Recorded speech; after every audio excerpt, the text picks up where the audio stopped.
வணக்கம் அன்பர்களே. இந்த நாளில் அந்த நாள்.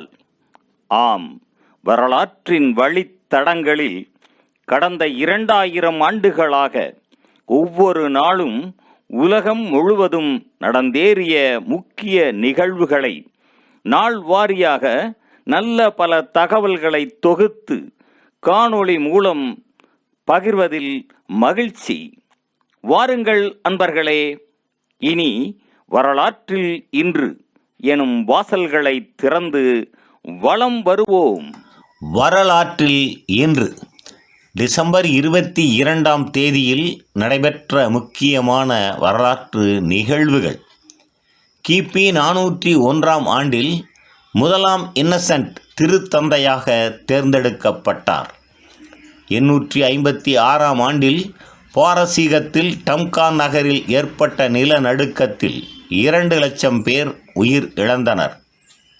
1216ஆம் ஆண்டில் டொமினிக்கன் சபையை திருத்தந்தை 3ஆம் ஒனாரியஸ் அங்கீகரித்தார். 1790ஆம் ஆண்டில் துருக்கியின் இஸ்மாயில் நகரை ரஷ்யாவின் அலெக்சாண்டர் சுவரோவ் தலைமையிலான படையினர் கைப்பற்றினர்.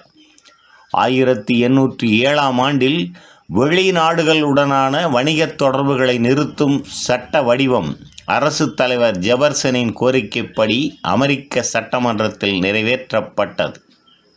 1845ஆம் ஆண்டில் பஞ்சாபில் ஃபிரோசிசா என்ற இடத்தில் இடம்பெற்ற போரில் பிரித்தானிய படைகள் சீக்கியர்களை தோற்கடித்தனர். 1851ஆம் ஆண்டில் இந்தியாவின் முதலாவது சரக்கு ரயில் வண்டி உத்தராஞ்சல் மாநிலத்தில் ரூர்க்கி நகரத்தில் ஓடவிடப்பட்டது. 1885ஆம் ஆண்டில் இட்டோ இரோபுமி என்ற சாமுராய் ஜப்பானின் முதலாவது பிரதமராக தேர்ந்தெடுக்கப்பட்டார். 1891ஆம் ஆண்டில் புகைப்படம் மூலம் முதலாக 323 புரூசியா என்ற சிறுகோள் கண்டுபிடிக்கப்பட்டது. 1921ஆம் ஆண்டில் மேற்கு வங்காளத்தில் சாந்திநிகேதன் கல்வி நிலையம் ஆரம்பம் ஆனது. 1942ஆம் ஆண்டில் 2ஆம் உலகப் போரில் பயன்படுத்துவதற்கான V2 ஏவுகணைகளை உற்பத்தி செய்ய ஹிட்லர் உத்தரவிட்டார். 1944ஆம் ஆண்டில் 2ஆம் உலகப் போரின் போது இந்தோசீனாவில் ஜப்பானிய ஆக்கிரமிப்புக்கு எதிராக வியட்நாம் மக்கள் இராணுவம் அமைக்கப்பட்டது. 1948ஆம் ஆண்டில் சஃப்ரதீன் பிரவேரிநேகரா மேற்கு சுமத்ராவில் இந்தோனேசிய குடியரசின் இடைக்கால அரசை அறிவித்தார். 1963ஆம் ஆண்டில் லக்கோனியா என்ற டச்சு கப்பல் போர்த்துக்கல்லில் மதிராவில் மூழ்கியதில் 128 பேர் உயிர் இழந்தனர். 1964ஆம் ஆண்டில் தமிழ்நாட்டில் ராமேஸ்வரம், தனுஷ்கோடி மற்றும் இலங்கையின் வடக்கு பகுதியையும் புயல் தாக்கியதில் 1800க்கும் அதிகமானோர் உயிர் இழந்தனர்.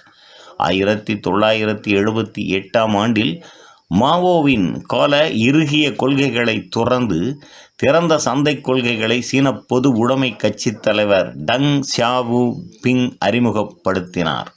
1989ஆம் ஆண்டில் ருமேனியாவின் கம்யூனிச அரசு தலைவர் நிக்கோலாய் சைசெஸ்குவின் ஆட்சி கவிழ்க்கப்பட்டது. இயோன் இலியஸுக்கு ஆட்சியை கைப்பற்றினார். 1989ஆம் ஆண்டில் கிழக்கு ஜெர்மனியும் மேற்கு ஜெர்மனியும் பெர்லினில் பிரித்த பிராண்டன்போர்க் வாயில் 30 ஆண்டுகளின் பின்னர் திறந்து விடப்பட்டது. 2018ஆம் ஆண்டில் இந்தோனேசியாவில் சுண்டா நீரிணை ஆழிப்பேரலை ஏற்பட்டதில் 430 பேர் உயிர் இழந்தனர். மேலும் டிசம்பர் 22ஆம் நாளானது இந்தியாவில் தேசிய கணித தினமாகவும், இந்தோனேசியாவில் அன்னையர் தினமாகவும், கியூபாவில் ஆசிரியர் நாளாகவும் அனுசரிக்கப்படுவது குறிப்பிடத்தக்கதாகும்.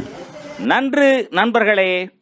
மற்ற நாட்களுக்கான வரலாற்று நிகழ்வுகளை பிரிதொரு காணொளியில் காண்போம். நன்றி, வணக்கம்.